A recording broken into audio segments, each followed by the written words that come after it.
Սա, այսպես ասենք, հոկտեմբերի 27-ին տանող ճանապարհ էր ուրվագծված, որը պետք է վերջանար այո ազգային ժողովում հոկտեմբերի 27-2-ով, իսկ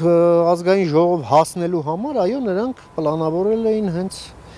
այս բնույթի գործողություններ, ընդհուպ այո մինչև սպանությունները նրանք համարում էին նորմալ։ Հետո այդքանից հետո էլ այո նրանք ի ցույց են դնում իրենց ողջ արհամարհանքը եւ ատելությունը հայ ժողովրդի նկատմամբ, հայ ժողովրդին կոչելով խորապես անասուն ազգ, հա, այս ամենն ուղղակի ցույց է տալիս այդ անասուններին,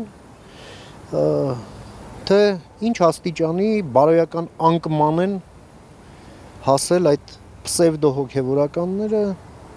այդ պսևդո քաղաքական գործիչները, պսևդո հայրենասերները եւ պսևդո մարդիկ, այդտեղ մարդ չկա։ Այդտեղ է հենց այդ խորապես անասունը հենց դրա մասին է։